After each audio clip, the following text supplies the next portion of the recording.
بلکہ آگے یہی بات آئی ہے کہ اگر تمہارا تنازع ہو جائے تو تم نے پھر اس بات کو اللہ کی طرف لوٹانا ہے، اللہ کے رسول کی طرف لوٹانا ہے، اس کے علاوہ اور کوئی نہیں ہے، کوئی اولی الامر پھر نہیں ہے۔ اعوذ باللہ من الشیطان الرجیم، بسم اللہ الرحمن الرحیم۔ دہلی شیعہ عالم کہہ رہا ہے کہ اللہ تبارک و تعالی نے اولی الامر کی اطاعت کا حکم دیا ہے کہ اولی الامر کی اطاعت کرنی ہے۔ سورہ نساء آیت نمبر 59 میں جو کہ یہ ہے، اللہ تبارک و تعالی فرماتا ہے یا ایھا الذین آمنوا اطیعوا اللہ واطیعوا الرسول واولی الامر منکم فان تنازعتم فی شیء فردوہ الی اللہ والرسول۔ تو کہتا ہے کہ اللہ تبارک و تعالی امام کی اطاعت کا حکم دے رہا ہے، اولی الامر کی اطاعت کا، اسے وہ امام ہی بنا لیتے ہیں۔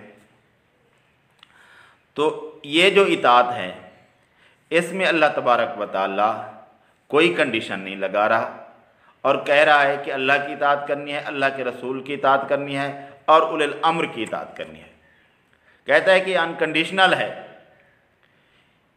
اولی الامر کی اطاعت کرنی ہے، لازمی طور پر کرنی ہے، جس طرح اللہ کی کرنی ہے، اس کے رسول کی کرنی ہے، اسی طرح اولی الامر کی کرنی ہے۔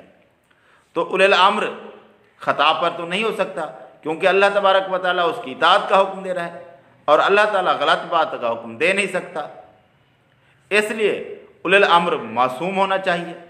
دیکھیے قرآن نے کیا کہا سورہ نساء میں، میں چاہتا ہوں تھوڑا سا مانوس آیتیں آپ کے سامنے پیش کروں تاکہ ذرا وزن تھوڑا کم پڑے۔ یا ایھا الذین آمنوا اطیعوا اللہ واطیعوا الرسول واولی الامر منکم، ایمان لانے والوں اطاعت کرو اللہ کی، اطاعت کرو رسول کی اور اطاعت کرو صاحب امر کی۔ اگر صاحب امر نہیں ہے تو آیت موجود ہے یا نہیں؟ آیت منسوخ تو نہیں ہو گئی؟ اچھا یہ جو صاحب امر کی اطاعت ہے یہ کنڈیشنل ہے یا انکنڈیشنل؟ انکنڈیشنل ہے نا کہ اطاعت کرو اس صاحب امر کی۔ جب انکنڈیشنل ہے، اگر یہ صاحب امر غلط راستے پہ لے گیا اس کی عدالت خطرے میں ہے یا نہیں؟ ماشاءاللہ، کیا مطلب نکالا؟ اللہ تبارک و تعالی یہ حکم کیوں دے رہا ہے؟ احادیث میں واضح طور پر موجود ہے کہ یہ آیت، اس کا سبب نزول عبداللہ بن حذافہ رضی اللہ تعالی عنہ جب ایک لشکر کو لے کر گئے اور انہوں نے انہیں حکم دیا کہ آگ کے اندر کود جاؤ، تو کچھ لوگوں نے سوچا کہ ہم آگ کے اندر کود جائیں اور کچھ نے کہا کہ نہیں، ہم آگ سے بچ کر ہی تو اسلام قبول کیا ہے ہم نے، پھر ہم آگ میں کیوں کودیں؟ اس بحث میں آخر آگ بجھ گئی اور اس کے بعد نبی صلی اللہ علیہ وآلہ وسلم کے پاس پہنچے تو آپ صلی اللہ علیہ وآلہ وسلم نے فرمایا کہ اللہ تعالیٰ کی نافرمانی میں کسی کی اطاعت نہیں۔ وہ تھے اولی الامر، صاحب امر، اور ان کی اطاعت سے نبی صلی اللہ علیہ وآلہ وسلم نے اللہ کی نافرمانی کے اندر منع کیا ہے۔ لا طاعۃ فی معصیۃ اللہ، اللہ کی نافرمانی میں کسی کی اطاعت نہیں ہے۔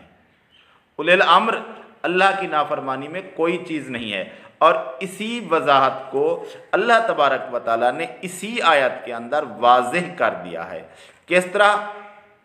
فَإِن تَنَازَعْتُمْ فِي شَيْءٍ فَرُدُّوهُ إِلَى اللَّهِ وَالرَّسُولِ، اللہ تبارک و تعالیٰ نے واضح کر دیا ہے کہ اگر تمہارا تنازع ہو جائے، کس کے ساتھ؟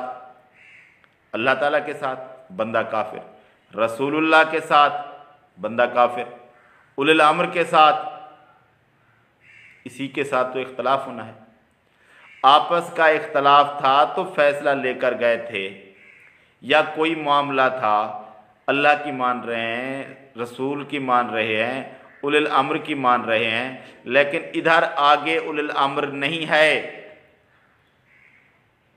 تنازع میں اگر اولی الامر کے ساتھ تنازع نہیں ہے تو پھر اولی الامر آنا چاہیے تھا نا آگے، لیکن اللہ تبارک و تعالیٰ نے کہا کہ اگر تنازع ہو جائے تو پھر اللہ اور اس کے رسول کی طرف لوٹانا ہے بات کو، اولی الامر پھر کوئی چیز نہیں۔